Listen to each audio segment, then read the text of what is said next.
It's not science fiction, it's now. This is today's Army, Air Force, 3 miles down. Navy, Marine Corps.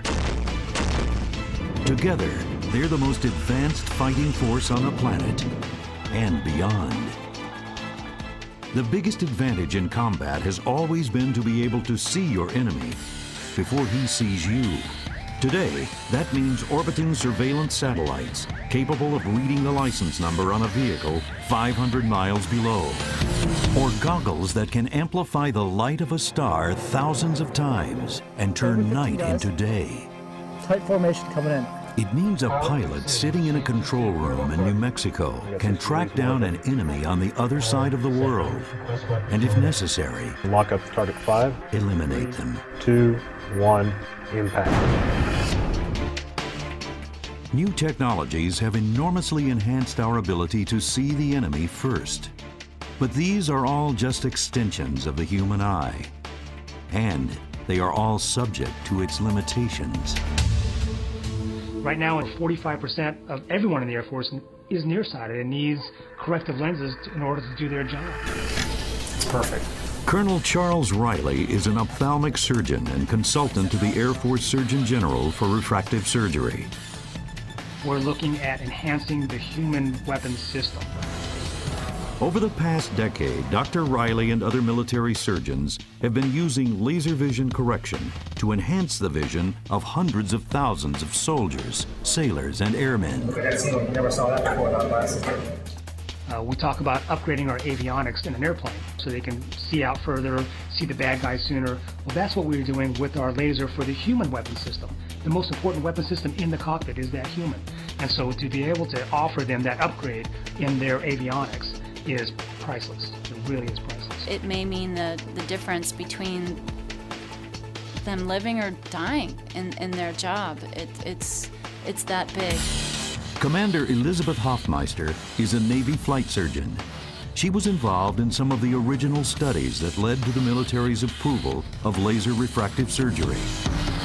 In the military, we do not consider LASIK to be a cosmetic procedure at all. It is truly a warfighter, almost like a gear issue. When we send a soldier off for deployment, that's one of the things that we as commanders have to do. We have to make sure that they are well trained, well equipped.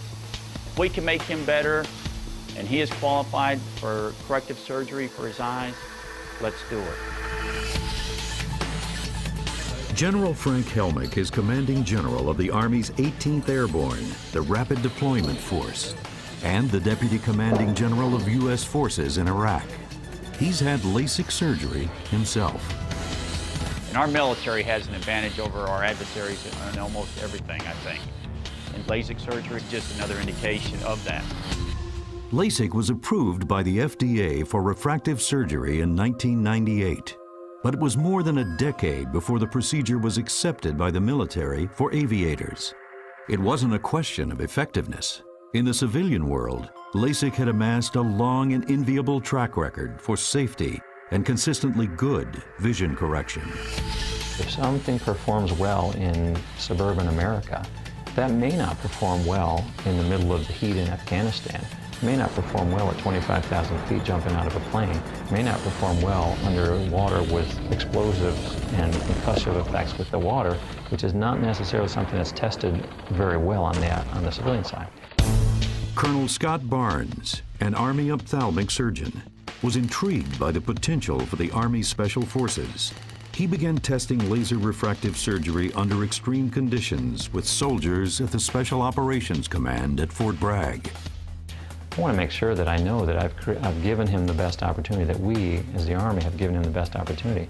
And unless we've done that study ourselves, I mean, it's kind of Ronald Reagan's mantra of trust but verify. We believe that most of those things are probably correct. We just want to see it for ourselves. I was pleasantly surprised. Pleasant is perhaps not a strong enough word. It was amazing how well folks did that in all the environmental studies that we looked at. Dr. Steve Schallhorn is considered to be the founder of the military's refractive surgery program. As a former Navy Top Gun pilot, instructor, and ophthalmologist, Schallhorn was in an ideal position to see the potential and the problems. Before we'd even consider doing something that could affect their vision, we want to make sure that procedure is safe and effective. It's in all of our interest to do that. And that's why we spent years and years, study after study, looking at how safe and effective this is in the environment that our folks have to go into. He spent nearly 10 years putting laser eye surgery through every test he could come up with. We looked at performance before and after we did laser vision correction. And what did we find? Better performance after laser vision correction. Well, better is a good thing, and that's why I was like, dude, this is pretty darn awesome. And all the studies lined up very similar to that. The results that we've been seeing with our aviation study have been phenomenal. Captain David Tanzer, also a Navy eye surgeon, worked with Schallhorn on a number of studies, concentrating on naval aviators. In 2004, he began testing wavefront analysis, a new diagnostic technology. Wavefront could identify the slightest flaws in the eye's optics and then guide a laser to correct each of those defects. With the addition of wavefront analysis, Captain Tanzer and other military researchers found LASIK could routinely produce supervision well beyond what's considered normal. It's not 2020. It's not even 2016. It's 2012. It's 2 lines better than 2020. 92% of 2012 were better uncorrected, and 35% are 2010. They max out our eye chart. In 2006, after nearly 14 years of countless studies, tests, and trials, Steve Schallhorn was finally satisfied. Looks good, Paul. Looks real good. On that point, then we said, this is good enough for aviators now. We had done the environmental studies.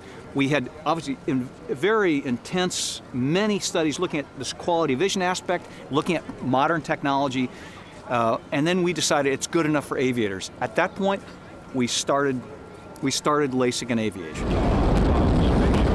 That opened the door for LASIK in space. NASA, which until then had banned any type of refractive surgery, approved LASIK for their astronauts. And that represents a real milestone. NASA looked at the safety and effectiveness of LASIK in great detail over the years, and they have deemed it safe and effective for use in their astronauts. We should take great comfort in that, in knowing that it has reached that level.